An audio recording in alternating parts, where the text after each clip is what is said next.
throughout the afternoon.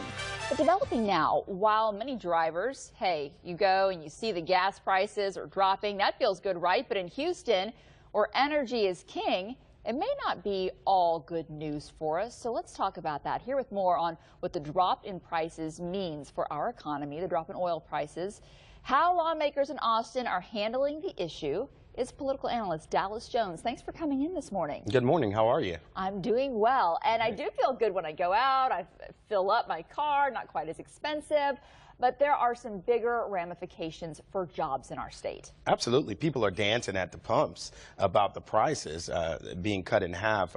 What people don't realize, particularly folks that live here in the Houston region, is that the drop in prices will have a significant impact on the oil and gas industry and its bottom line. An impact on the bottom line means an impact in employment. There's been some estimates that say over 100,000 jobs may be lost here in Texas in the next 6 months. So that can have a real impact on our local Houston economy and our overall state economy, which is driven by sales taxes. So is this an opportunity for legislators to try to guide us through this? Absolutely.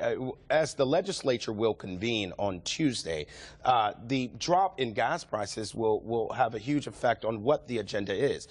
We, for the first time in 14 years, have a new governor.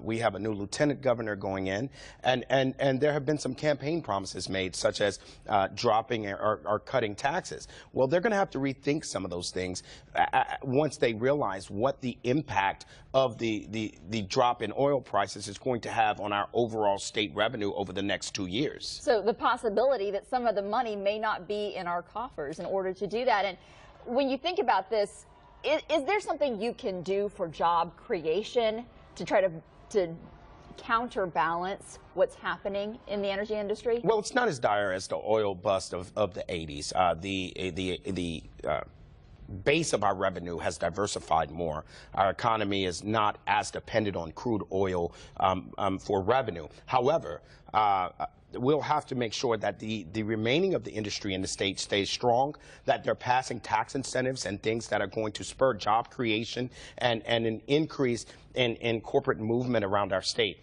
And so, yeah, there are things that can be done, but it's not as dire as it was for those that remember the 1980s oil bust. And we are waiting still to see exactly where that's going to go. Absolutely. We'll find out more as the legislature convenes on Tuesday and priorities are laid out. Dallas Jones, thank you for coming in today. Thanks for having me.